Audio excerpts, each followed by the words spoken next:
መስከረም 2 ቀን 1986 ዓ.ም እንደ አውሮፓውያን አቆጣጠር ከቀኑ 9 ሰዓት ተኩል አንድ ተዋጊ ጄት ከኢስፋሃን የአየር ኃይል ጣቢያ ተነስቶ ወደ ምዕራብ አቅጣጫ ይበራል። በበረራ ክፍሉ ኮክፒት ውስጥ ሜጀር አህመድ ሞራዲ ታሊባ እና የራዳር ኦፕሬተሩ ሐሲን ናፊ ይገኛሉ።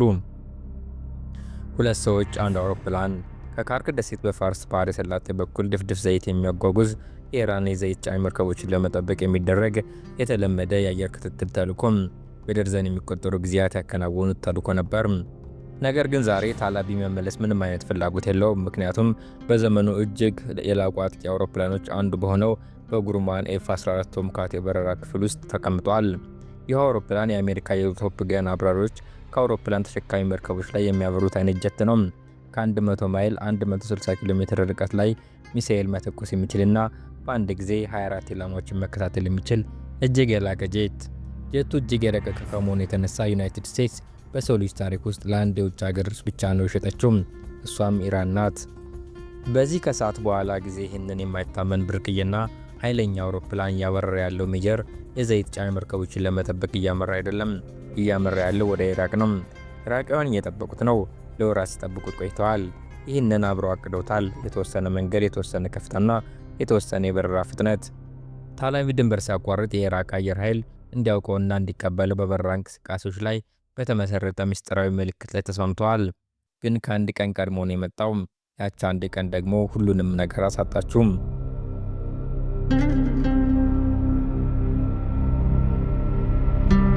በ1972 እንደ አውሮፓውያን አቆጣጠር ሪቻርድ ኒክሰን ወደ ቴህራን በመብረር የኢራንን ንጉሥ ሻህ መሐመድ ረዛ ፓህላቪን አገኘም። ሻህ በምዕራባውያን የተማሩ ታላቅ ምኞት ያላቸውና ራሳቸውን የኢራን መሪ ብቻ ሳይሆን የአዲሱ ፋርስ ኢምፓየር መስራች አድርጎ የሚያዩ ሰው ናቸው። ኢራን ልዑል ኃያል እንድትሆን ይፈልጋል። የፋርስ ባህረ ሰላጤን ለመቆጣጠር ኃይሉን እስከ ህንድ ውቅያኖስ ድረስ ለማሳየት ይሻል። እንዲሁም በገንዘብ ሊገዙ የሚችሉ እጅግ ምርጥ የጦር መሳሪያዎችን ይፈልጋል። ኒክሰን በዚያ ዘመን እጅግ ወሳኝ ከሆኑ የውጭ ጉዳይ ፖሊሲ ውሳኔዎች አንዱን በማሳለፍ ለሻህ የፈለጉትን ያህል ወጪ እንዲያደርጉ የሚያስችል ክፍት ፈቃድ ወረቀት ብላንክ ቼክ ሰጣቸው። ኢራን የፈለገችውን አቅሟ የፈቀደውን ሁሉ ያለምንም ገደብ እንድትገዛ ተፈቀደላት። ሻህ የፈለጉት ኤፍ-14 ቶምካት የተባለውን ተዋጊ ጀት ነበር። የዛን ጊዜ ቶምካት የአሜሪካ ወታደራዊ አቪዬሽን ክራውን ጂል ብርቅዬ ገጸ በረከት ተደርጎ ይቆጠር ነበር። አውሮፕላኑ የተሰራው ለአንድ ለተወሰነ ዓላማ ነበር። ከአሜሪካ የባህር ኃይል አውሮፕላን ተሸካሚ መርከቦች ላይ በመነሳት የሶቪየት ቦምብ ጣይ አውሮፕላኖች በሚሳኤል መርከቦችን ከመምታታቸው በፊት ቀድሞ ማጥፋት። የዚህ ጄት AWG-9 የተባለ የራዳር ስርዓት ሌሎች ጀቶችን እንደ ውር የሚያስቆጥር ረጅም ርቀት የማየት አቅም ነበረው። የIM-54 ፎኒክስ የተባለው ሚሳኤል ከ100 ማይል ከ160 ኪሎ ሜትር በላይ ርቀት ላይ የሚገኝን የጠላት አውሮፕላን አድኖ መምታት ይችላል። በአንድ ጊዜ 24 ኢላማዎችን መከታተልና በስድስቱ ላይ ደግሞ በአንድ ጊዜ ተኩስ መክፈት ይችላል። በዚያን ጊዜ በምድር ላይ የሚፎካከሩ ምንም ነገር አልነበረም። ጥር 7 ቀን 1974 ዓ.ም እንደ አውሮፓውያን አቆጣጠር ኢራን ፕሮጀክት ፐርሺያን ኪንግ በተባለ ውል መሰረት ለመጀመሪያ ጊዜ 30 ኤፍ-14 ጀቶችን እና 424 የፊኒክስ ሚሳኤሎችን አዘዘች። ከጥቂት ወራት በኋላ በሰኔ 1974 ትዕዛዙ ሰፋ ተደረገም። ተጨማሪ 50 አውሮፕላኖችና 290 ሚሳኤሎች ተጨመሩ። ስምምነቱ ሲጠናቀቅ ኢራን ለ80 ቶምካት ጀቶችና ለ700 ፊኒክስ ሚሳኤሎች በድምሩ $2 ቢሊዮን ለመክፈል ተስማማች። ይህም በወቅቱ በአሜሪካ ታሪክ ከፍተኛ የውጭ ሀገር ወታደራዊ ሽያጭ ነበር። በእነዚህ ቁጥሮች ውስጥ ግን አንድ ነገር ለአሜሪካ ውለታ ዋለች። ኢራን የከፈለችው ገንዘብ አምራቹን ኩባንያ ጉሩማን ከኪሳራ አዳነው። የቶምካት ፕሮግራም በሕይወት እንዲቀጥል ያደረገችው ኢራን ናት። የኢራን አብራሪዎችም በካሊፎርኒያና በቨርጂኒያ በሚገኙ የአሜሪካ ባህር ኃይል ጣቢያዎች ስልጠናዎችን ወሰዱ። ከአሜሪካውያን አስተማሪዎች ጋር አብረው በረሩ። አንዳንዶቹም ከአሜሪካ አቻዎቻቸው ይልቅ የተሻለ ብቃት ነበራቸው። ጃድዛንድ የተባለ አንድ የኢራን ኤፍ-14 አብራሪ በኢራን ኢራቅ ጦርነት ወቅት 11 የጠላት አውሮፕላኖች በመጣል በብዙ የመረጃ ምንጮች ስሙ ይጠቀሳል። እስከ 1979 ዓ.ም እንደ አውሮፓውያን አቆጣጠር ድረስ ከታዘዙት 80 ቶምካት ጀቶች ውስጥ 79ኙን ተረከበው ነበር። ለስላሳ የበረራ መደበቂያ ካሞፍላጅ ቀለም የተቀቡ በፋርስ ባህረ ሰላጤ ላይ ያገሱ ሲበሩ የሶቪየት የስለላ አብራሮችን የሚያስጨንቁ ባለመንታ ሞተር አውሮች ናቸው። 80ኛው ጀት ግን ከአብዮቱ በኋላ ታግዶ ስለቀረ አልተረከቡትም። ከዚያም አብዮቱ መጣ። በ1979 ዓ.ም ሻህ ከስልጣን ወረዱ። አያቶላ ሆሜኒ በሃይማኖታዊ ቁጣ ማዕበል ታጅበው ወደ ቴህራን ገቡ። በአንድ ጀንበር ሁሉም ነገር ተቀየረ። አሜሪካውያን አማካሪዎች ተባረሩ፣ የጦር መሳሪያዎች ስምምነቶች ተሰረዙ። ዩናይትድ ስቴትስ የኢራንን ንብረት አገደች፣ ሙሉ የንግድ እገዳም ጣለች። መለዋወጫ እቃዎች መምጣታቸውን አቆሙ፣ የጥገና ውሎች ተቋረጡ። በዓለም ላይ እጅግ ዘመናዊ ትጥቅ ከነበራቸው አንዱ የነበረው የኢራን አየር ኃይል በድንገት በራሱ እንዲቆም ተገደደም። ያለምንም አምራች ድጋፍ፣ ያለምንም መለዋወጫ እንዲሁም በአሜሪካ የሰለጠኑ አብራሪዎችን በጥልቅ ጥርጣሬ በሚመለከት አብዮታዊ መንግስት ስር ሆነው በታሪክ ከተሰሩት እጅግ ውስብስብ አውሮፕላኖች አንዱን ማብረር ነበረባቸው። የኤፍ-14 ቡድኖች ታሰሩ፣ አንዳንዶቹም ተገደሉ። በሕይወት የተረፉት የተለቀቁት በ1980 ዓ.ም ከኢራቅ ጋር ጦርነት በመቀስቀሱና ኢራን ማብራር የሚችል ማንኛውን መስዋዕት ዕቃ በመፈለጓ ብቻ ነበር። ኢራቅ በሴፕቴምበር 1980 ወረራ የፈጸመችው የአየር ኃይሉ ሽባ ሆኗል ብላ በማሰብ ፈጣን ድል እንደምታገኝ በመገመት ነበር። ነገር ግን ይህ ትልቅ ስህተት ነበር። ምንም እንኳ እገዳው፣ እስራቱና የአብዮት ትርምሱ ቢኖርም የኢራን ኤፍ-14 አብራሪዎች ወደ ጦርነት ገቡ። እጅግ ገዳዮችና ውጤታማ ነበሩ። በኢራን ኢራቅ የአየር ጦርነት ላይ ጥልቅ ምርምር ካደረጉት አንዱ የሆነው ቶም ሆፐር እንደሚገምተው የኢራን ቶማሃውኮች በመጀመሪያዎቹ 6 ወራት ውጊያ ብቻ ከ50 በላይ የአየር ላይ ድሎችን ተቀዳጅተዋል። በዚያ ጦርነት ውስጥ የተጣሉ አውሮፕላኖች ቁጥር ሁልጊዜ ማከራከሪያ ቢሆንም እነዚህ ጥቂት ጀቶች ምን ያህል ከፍተኛ ጉዳት እንዳደረሱ ግን ቁጥሮቹ በግልጽ ያሳያሉ። ኢራቅ ለቶማሃውክ አውሮፕላን የሚሆን ምንም አይነት የመከላከያ መልስ አልነበራትም። ስለዚህ አንዱን ለመስረቅ ወሰነች።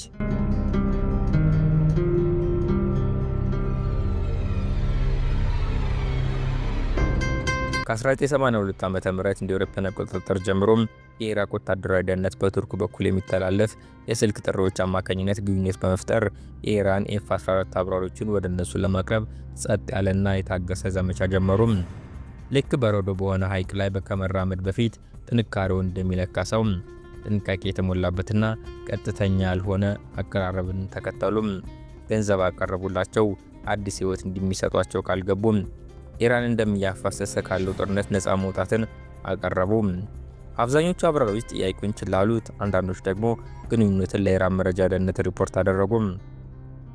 ነገር ግን ነሐሴ 7 ቀን 1984 ዓ.ም የመጀመሪያውን ስኬት አገኙ። ራሚን ጋናት ፖሽን የተባለ ሜጀር በኤፍ-4 ፋንተም ተዋጊ ጀት ከቡሽር የአየር ኃይል ጣቢያ ተነስቶ ወደ ኢራቅ አውሮፕላን ማረፊያ በመሄድ እጁን ሰጠም። ፋንተም ጄት ትልቅ ሽልማት ነበር፣ ነገር ግን ኢራቃውያን የበለጠ ይፈልጉ ነበር። ቶማሃውክን ይፈልጉ ነበር። በመሆኑም ሙከራቸውን ቀጠሉ። በመጨረሻም በኢስፋሃን በሚገኘው ታክቲካል ፋየር ቤዝ 8 ውስጥ ከነበረና ኢራን ቶማሃውኮች ተከማችተው ከሚገኙበት ጣቢያ ሜጀር አህመድ ሞራዲ ታሊባይ ጋር ግንኙነት ፈጠሩ። ይህ ጣቢያ በአሜሪካ ባህር ኃይል የሰለጠኑ አብራሮች የበረሃ ቀለም የተቀቡ ኤፍ-14 ጀቶችን በመያዝ ተልዕኮ የሚያከናውኑበት ቦታ ነው። ታላቢ ማን ነበር? ከሚያውቁት የሥራ ባልደረቦቹ በተገኘ መረጃ መሠረት ጎበዝ ተሰጥኦ ያለውና የሰለጠነ አብራሪ ነበር። ከአብዮቱ በፊት በዩናይትድ ስቴትስ ተምሮ ነበር። በኋላ ላይ ጉዳዩን በሰነድ የያዘው የአብዱራህማን ቦርማንዶ ሴንተር እንደገለጸው ሻህ ከወደቁ በኋላ በአብዮታዊ ሰልፎች ላይ ተሳትፎ ነበር። ነገር ግን በጥቂት ዓመታት ውስጥ ሐሳቡን ቀየረም። ተስፋ ያደረገው ዲሞክራሲ ፈጽሞ አልመጣም። በምትኩ የመጣው ግን ሃይማኖታዊ አምባገነንነትና የእስራት ዘመቻዎችና ወጣቶች ለሞት የሚዳረግ ጦርነት ነበር። መውጣት ፈልጎ ነበር። ወደ አሜሪካ መሄድ ፈልጎ ነበር። በሕይወት መኖር ፈልጎ ነበር። ታላቢ በይፋዊ መንገዶች ከአየር ኃይሉ ለመልቀቅ ሞክሮ ነበር። ነገር ግን የኢራን ወታደራዊ ደንቦች ይህንን አይፈቅዱም። በአሜሪካ ባህር ኃይል የውጭ ሰለጠነ የማይተካና እጅግ አስፈላጊ ቶማሃውክ አብራሪ ነበር። በፍቃዱ እንዲሄድ ፈጽሞ አይለቁትም። ስለዚህ ሌላ የተለየ እቅድ አወጣ። በ1986 ዓ.ም እንደ አውሮፓውያን አቆጣጠር የጸደይ ወቅት ከኢራን ውጭ ለቤተሰብ እረፍት እንዲፈቀድለት አመለክቶ ነበር። ተራ ዜጎች የመውጫ ቪዛ ለማግኘት በሚቸገሩበት ሀገር ውስጥ ሞራዲ በሆነ መንገድ ፈቃድ አገኘ። በነሐሴ ወር ከባለቤቱ ጋር ወደ ጀርመን በረረ። ከዚያም ወደ ኋላ መለስ ተብሎ ሲታይ በጣም ወሳኝ፣ ግልጽና አውዳሚ በሆነ ሁኔታ ብቻውን ተመለሰ።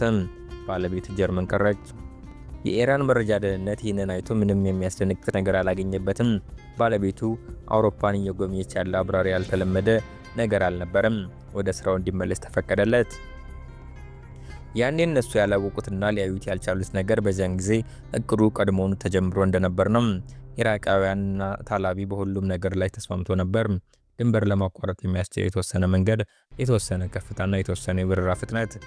ይህ ሁሉ የተነደፈው የኢራቅ አየር መከላከያ ባለሙያዎች የሚመጣውን አውሮፕላን እንደ ጠላት ሳይሆን እንደ ከዳተኛ ወደ እነሱ እንደሚመጣ ሰው እንዳዩት ነበር። ቀጠሮው ለሴፕቴምበር 3 ቀን 1986 ዓ.ም ተቆርጦ ነበር። የምልክት ልውውጡ ታቅዷል፣ አቀባበሉም ተዘጋጅቷል። አህመድ ሳዲቅ የተባለ የኢራቅ አየር ኃይል ደህንነት መኮንን በዚያ ቀን በአየር መከላከያ ኦፕሬሽን ማዕከል ተገኝቶ የሚመጣውን አውሮፕላን በግል እንዲለይና ማንም እንዳይተኩስበት ለማረጋገጥ ተመድቦ ነበር። ሁሉም ነገር ዝግጁ ነበር። ከዚያም ሴፕቴምበር 2 ቀን ደረሰ። ሞራዲ ታላቪ ለተለመደ የውጊያ አየር ክትትል ተልዕኮ ተመደበ። ለአንድ አፍታ ራስዎን በዚያ የበረራ ክፍል ኮክፒት ውስጥ አድርጎ ያስቡ። ባለቤቱን በጀርመን ወደሚገኝ ደህንነት የተጠበቀ ቦታ ልከዋል።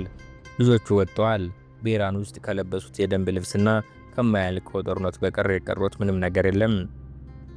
የእስልምና ሪፐብሊኩ በጥርጣሬ ብቻ የኤፍ-14 አብራሪዎችን ቀድሞ ረሽኗል። አንተ ደግሞ ለወራት ከጠላት ጋር ግንኙነት ስታደርግ ቆይተሃል። ማንም ሰው ቢያውቅብህ መጨረሻ ሞት ነው። ከዚያም ቀጠሮ አንድ ቀን ሲቀረው የአየር ኃይሉ በትክክል የሚያስፈልግን ነገር ይሰጥሃል።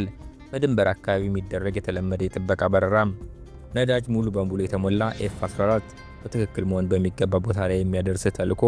ታዲያ ምን ትጠብቃለህ?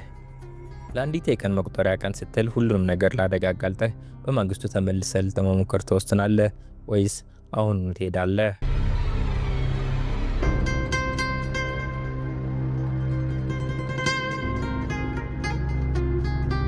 መስከረም 2 ቀን 1986 ዓ.ም ከቀኑ 8 ሰዓት ላይ ታላቪ እና የራዳር ኦፕሬተሩ ሐሰን ነጀፍ ከካርኪ ደሴት ድፍድፍ ዘይት ለሚጭኑ መርከቦች ጥበቃ እንዲያደርጉ ትዕዛዝ ደረሳቸው። የስፓሮ እና የሳይድ ዋይንደር ሚሳይሎችን ብቻ ታጥቀው ተነሱ። ፊኒክስ አልነበረም የያዙት። ከዚያም ወደ ደቡብ ወደ መርከቦች ከመታጠፍ ይልቅ ታላቪ ወደ ምዕራብ ወደ ኢራቅ አቅጣጫ ዞረም። አውሮፕላኑ በቃሉ ወደዚያው መስመር አመራም። ከኢስፋሃን ተነስቶ በኩርማድ አቅራቢያ በሚገኘው የተራራ መተላለፊያ በኩል ወደ ምዕራብ፣ ከዚያም በኢራቅ ግዛት ውስጥ ጥልቅ ወደ ሆነችው ወደ ኤልኮት ከተማ ቀና። በሚስጥር ድንበር እየጣሰ አልነበረም። እየበረረ የነበረው ከኢራቅ ወታደራዊ ደህንነት ጋር በተስማማው ትክክለኛ መስመር ላይ ነበር። ይህም እንደ ጠላት ሳይሆን እጁን እንደሚሰጥ አብራሪ እንዲታይ የሚያደርገው መስመር ነበር። ነገር ግን አንድ ችግር ገጠመው። ዛሬ እዚያ መገኘት አልነበረበትም። በባግዳድ በሚገኘው አየር መከላከያ ኦፕሬሽን ማዕከል አህመድ ሳዲቅ ወደ ዋናው አዳራሽ በመግባት ክፍሉን ወደ ተቆጣጠሩ ግዙፍ የራዳር ስክሪን ተመለከተ። ያየው ነገር ግን ምንም ትርጉም የማይሰጥ ነበር። አንድ የኢራን አውሮፕላን ከኢስፋሃን ተነስቶ ወደ ምዕራብ ወደ ኢራቅ ድንበር እየተንቀሳቀሰ ነበር። ይህም ከማንኛውም የታወቀ የጥበቃ በረራ ስርዓት ጋር አይዛመድም ነበር። ሳዲቅ ይህ ጉዞ ምን ሊመስል እንደሚገባ የሚያውቅ ብቸኛ ሰው ነበር። ስለ መንገዱ፣ ስለ ከፍታውና ስለ በረራው ፍጥነት መግለጫ የተሰጠው ነበር። ማንም እንዳይተኩስ በግል ለመከላከል መስከረም 3 ቀን እዚያ መገኘት ነበረበት። ነገር ግን ዛሬ መስከረም 2 ቀን ነው። ሳዲቅ የሚያየው ነገር ተገንዝቦ እርምጃ ከመውሰዱ በፊት በወቅቱ በስራ ላይ የነበረው መኮንን ጠላፊ አውሮፕላኖችን ኢንተርሴፕት ኤርክራፍት እንዲነሱ ትዕዛዝ አስተላለፈ። ቶም ሁፐር የኢራቅ መረጃዎች ጠቅሶ እንደዘገበው 2 የሚግ 23 ተዋጊ ጀቶች አውሮፕላን ለመጥለፍ ተነሱ። የቡድኑ መሪ አብራሪ ራዳር ብልሽት አጋጠመው። ስለዚህ ተልዕኮውን ለረዳት አብራሪው ዊንግማን ለማስረከብ ተገደደ። ይህ ረዳት አብራሪ ደግሞ ያለ ማስጠንቀቂያ ወደ ኢራቅ አየር ክልል የገባን ማንኛውንም የኢራን አውሮፕላን እንዲመታ የሰለጠነ ወጣት ሌተናንት ነው። ሌተናንቱ ኢላማውን በራዳር ቆለፈ። ከዚያም ተኮሰ። አንድ የአየር ላይ ሚሳኤል በኤፍ-14 አውሮፕላን ስር ፈነዳ። አውሮፕላኑ በእሳት ተያዘ። ይህም ታላቪና ናፊ በፓራሹት እንዲዘሉ አስገድዳቸው። ፓራሹቶቹ ተከፍተው በኢራቅ ግዛት ውስጥ አረፉ። ይህም በጣም በሚያሳዝንና በተገላቢጦሽ መንገድ በትክክል ታላቪ የሄድበት የፈለገው ቦታ ነበር። ሁለቱ የሚግ አብራሪዎች የነዳጅ መጠናቸው በጣም በማነሱ ምክንያት አካባቢውን ለቀቁ። ከመሄዳቸው በፊት ግን አውሮፕላኑ ምን አይነት እንደሆነ ለማረጋገጥ ተጠግተው በረሩ። የኢራን ኤፍ-14 ነበር። ሳዲቅ ከኦፕሬሽኑ ማዕከል ሆኖ ሁኔታውን ተመለከተ። ምን እንደተፈጠረ ተረዳም። ኢራቃውያን ለዓመታት ሲያግባቡት የቆዩት ከዳተኛ አብራሪ በገዛ እጃቸው መጥተው ጥለውታል። መካከለኛ ምስራቅ እጅግ ውድ የሆነው የስለላ ሽልማት ወደ ፍርስራሽና አመድ ቀይረውታል። ሊመረምሩት ሲመኙት የነበረው ኤፍ-14 ቶምካት አውሮፕላን ስለ አሜሪካ አቪዬሽን ራዳር ሲስተሞችና የመሳሪያ ቴክኖሎጂ ለዓመታት የሚቆይ መረጃ ሊሰጣቸው ይችል የነበረው ያ አውሮፕላን ጠፍቷል። በአንዲት ቀን ስህተት ምክንያት በኢራቅ በረሃ ውስጥ ነዶ አመድ ሆነ። በዚያው ዕለት ከሰዓት በኋላ በኢራቅ ኑማንያ አቅራቢያ አንዲት የኢራን ኤፍ-14 አውሮፕላን እንደወደቀች የሚገልጽ ዜና ተሰራጨም። በዚያው ምሽት ታላቪና ናፊ ሁለቱም በሕይወት እያሉ በኢራቅ ብሔራዊ ቴሌቪዥን ቀርበው ተጠየቁ። እንደ ቦርማንድ ማዕከል መረጃ ከሆነ ናፊ አገሩን ለመክዳት በሚደረገው ሴራ ላይ እንዳልተስማማ ተገልጿል። አውሮፕላኑ ወደ ምዕራብ እስኪታጠፍ ድረስ ወዴት እየሄዱ እንደሆነ ምንም የሚያውቀው ነገር አልነበረም። በሌላው ሰው ቅርብ ውስጥ ተሳፋሪ ብቻ ነበር። አሁን ግን የጦር ምርኮኛ ሆነም። ጃንዋሪ 1987 ዓ.ም እንደ አውሮፓውያን አቆጣጠር አውሮፕላኑ ከተመታ ከ4 ወራት በኋላ ታላቢ ወደ አውሮፓ አመራም። ከባለቤቱና ከሁለት ልጆቹ የ7 እና የ8 ዓመት ዕድሜ ካላቸው ጋር ተገናኘ። ባለቤቱ ሶስተኛ ልጃቸው ነፍሰ ጡር ነበረች። በጄኔቫ ስዊዘርላንድ ተቀምጠው የፖለቲካ ጥገኝነት ጠየቁም። ሊገደሉ በሚችል አስከፊ አደጋ ውስጥ አለፉ። ሁሉንም መሰናክሎች ተቋቁሞ ተሳክቶለታል። አህመድ ሞራዲ ታላቢ አምልጧል። ገለልተኛ በሆነችው ስዊዘርላንድ ውስጥ ይገኛል። ቤተሰቦቹ ደህና ናቸው። የወደፊት ተስፋም ነበረው። የኢራን መንግስት በጣም እንደተቆጣ ያውቃል። ስለ ስዊዘርላንድ የጥገኝነት ጉዳይ ባለስልጣናት ስጋት እንዳለውና ክትትል እየተደረገበት እንደሆነ እንደሚያምን ገልጾ ነበር። የጄኔቫ ፖሊስም ስለዚህ ጉዳይ መረጃው ደርሶት ነበር። ሰኞ ነሐሴ 10 ቀን 1987 ዓ.ም አመሻሽ ላይ አውሮፕላኑ ከተመታ 1 ዓመት ባልሞላ ጊዜ ውስጥ ታላቢና ነፍሰ ጡር ባለቤቱ ለእግር ጉዞ ወጡ። በጄኔቫ ሐይቅ አቅራቢያ የሞቃታማ ምሽት ነበር። በፓኪስ ሰፈር በሚገኘው የፊሊፕ ፓልተር ጎዳና ላይ ወደሚገኘው የኤደልዊስ ሆቴል መኖሪያቸው እየተመለሱ ሳለ ሁለት ሰዎች ከጥላው ውስጥ ብቅ አሉ። አንደኛው ባለቤቱን ወደ ጎን ከፋት፣ ሌላኛው ደግሞ ድምጽ ማጥፊያ ሳይለንሰር የተገጠመለት ሽጉጥ አነሳ። በቅርብ ርቀት 6 ጥይቶችን ተተኮሱ። አህመድ ሞራዲ ታላቢ ሊቀላቀላቸው በፈለጋቸው ሰዎች ከአየር ላይ ተመቶ ከወደቀ በኋላ በሕይወት ተርፎ 1 ዓመት ባልሞላ ጊዜ ውስጥ በጄኔቫ ጸጥተኛ ጎዳና ላይ በነፍሰ ጡር ባለቤቱ ፊት ተገደለ።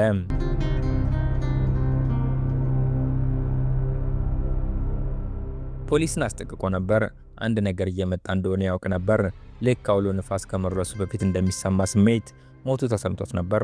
በአየሩ ላይ ያለ ግፊት፣ በብርሃን ላይ ያለ ለውጥ ያህል የጥገኝነት ጉዳዩን ለሚያስፈጽሙ ባለስልጣናት ያ ግን ሊታደገው አልቻለም።